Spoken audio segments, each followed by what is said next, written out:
Bueno, pues vamos con la mesa a distancia. Roy Campos, René, ¿cómo estás? Muy buenas tardes. Buenas tardes, Joaquín. Buenas tardes a todos. René Casados, muy buenas tardes. Un abrazo a todos.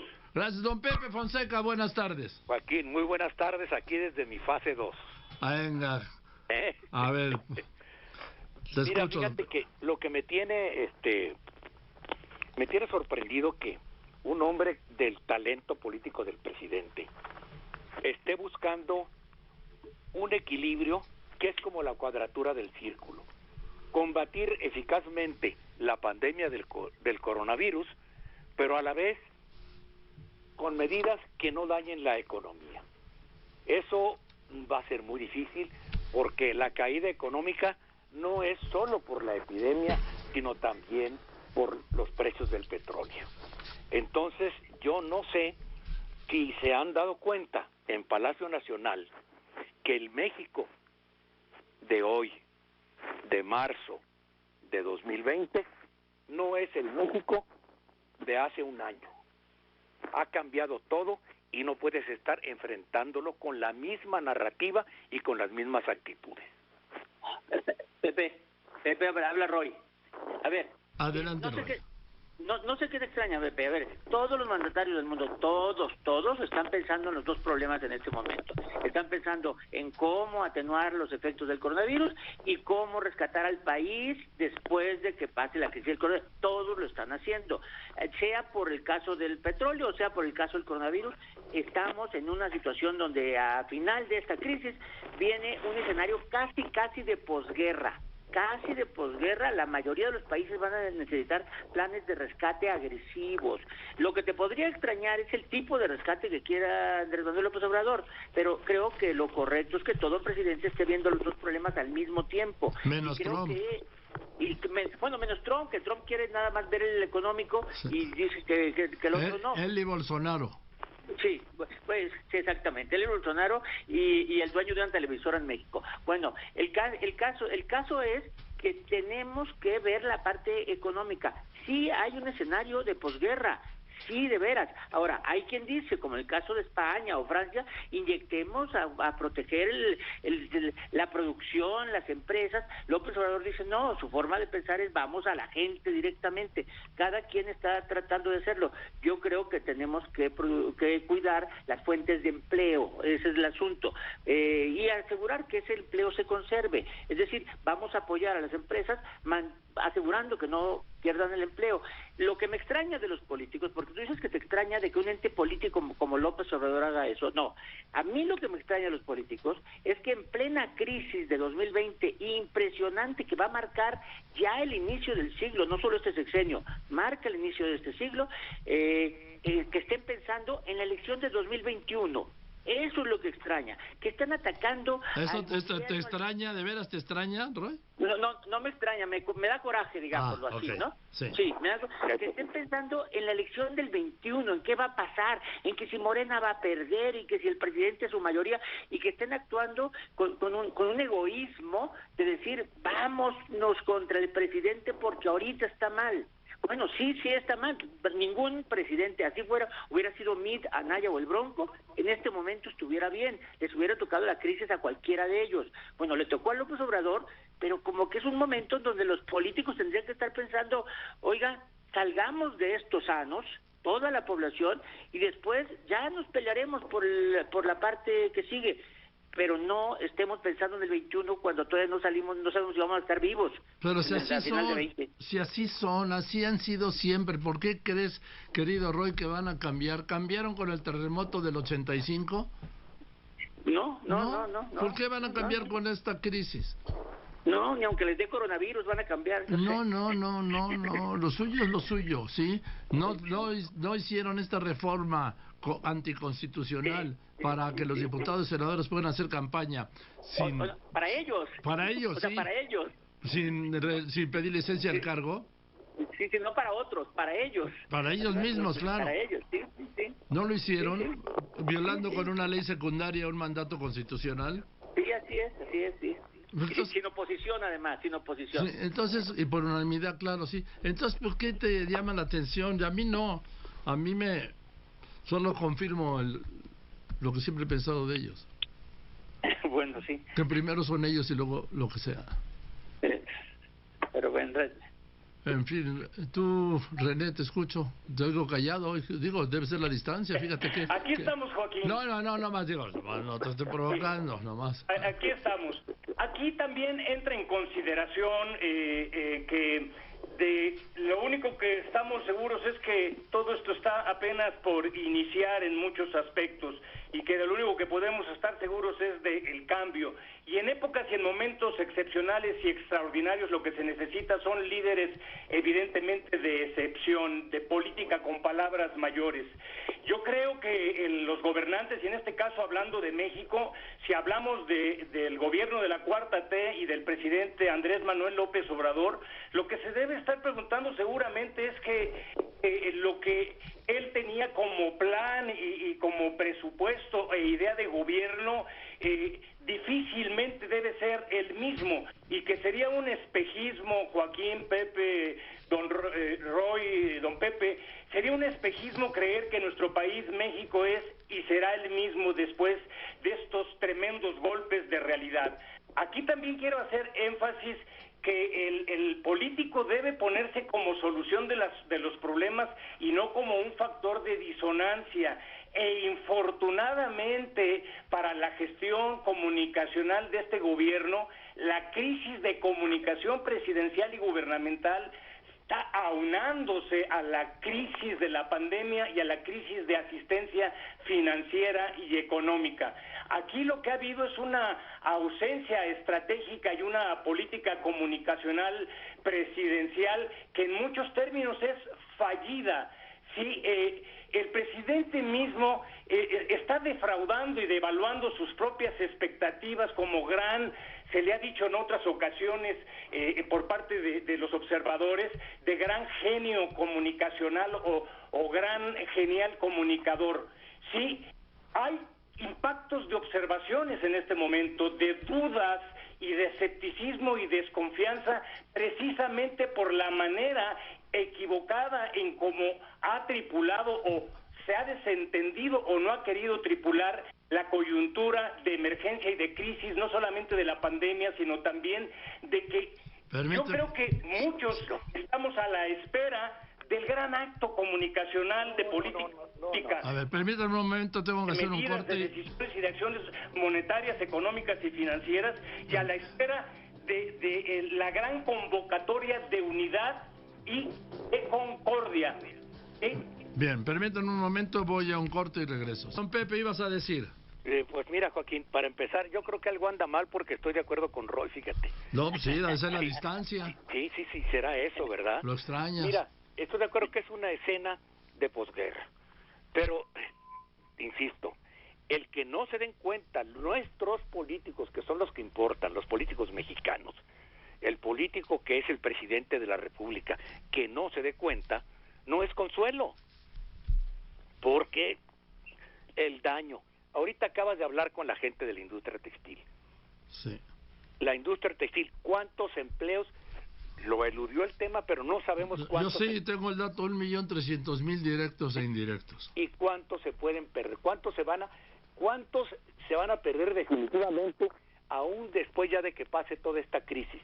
No sabemos. No sabemos, ni sabemos cuántos empleos se van a recuperar de los que ahorita están parados en la industria automotriz, que es nuestra gran industria exportadora.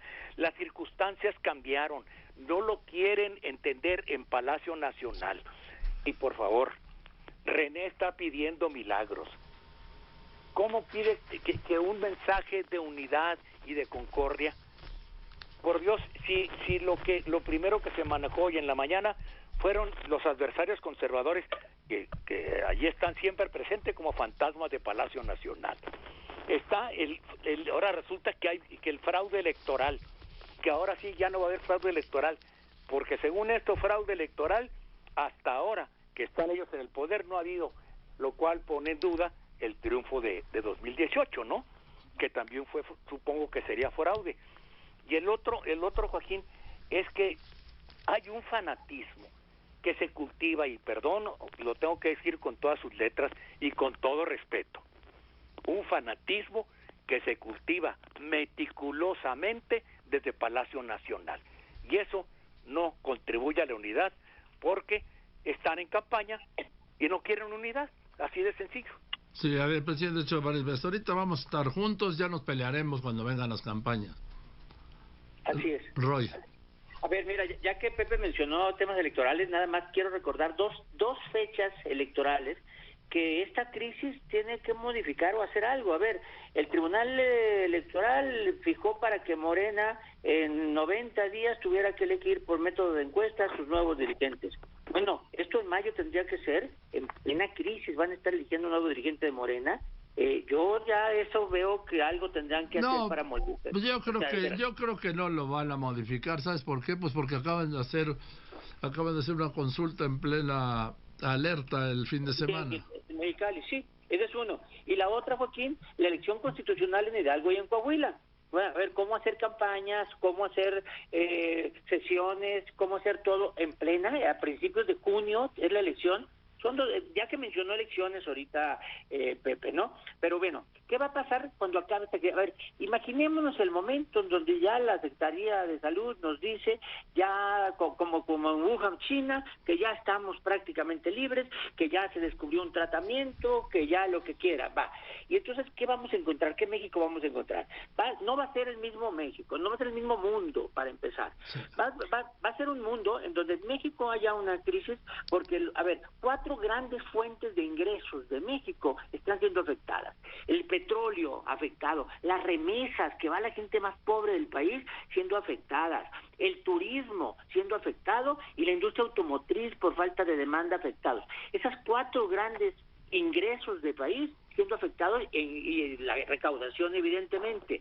Vamos a encontrar una necesidad de cambio. Socialmente además va a haber otros cambios, ¿no? Mayor higiene, home office, varias cosas que podríamos verlo. Pero en la parte económica, todas las crisis les pegan a los más débiles más. Ahí es donde más pega una crisis económica como la que viene.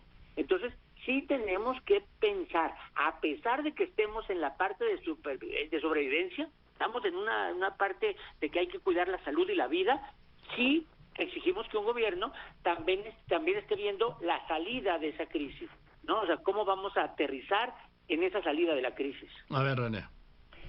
Pues sí, don Pepe, soy un ferviente creyente en que en algún momento puede haber, si no cordura y sensatez, racionalidad. Si hablamos nada más de racionalidad económica, lo que mencionas, Roy, lo que se necesita también es confianza, ¿sí? La confianza en este momento, si hablamos de que pudiera haber o no pudiera haber un programa económico contracíclico, no programa, si ustedes quieren que se intitule de rescate, pero sí de asistencia, de estímulos y de mandar mensajes a los inversionistas y a la creación sobre todo de empleos. Yo creo que aquí la confianza se toca cuando se dan fenómenos como lo que sucedió con la empresa Constellation Brands. Y para no adjetivar con decir que son absurdos, ahí hay un mensaje contraproducente para este momento de crisis y de inestabilidad y de incertidumbre. Sí, es una decisión que manda una señal equivocada, bajo la premisa que no se sostiene por sí misma, instrumentada en la consulta popular. Sí, es una señal absolutamente negativa. Sí, yo sigo creyendo, Joaquín, que a pesar de su bella resonancia, como decía Felipe González, la democracia directa sí no existe. Existe la democracia representativa, valga lo que valga, ¿sí? La directa es la que en estos momentos no solamente... A ver, don Pepe. Está tratando de colar, como decía Felipe González, el peor de los procedimientos. Permíteme un momento, a ver, don Pepe. A ver, don Pepe. Lo que el presidente no quiere hacer es que no quiere escuchar ni a los propios.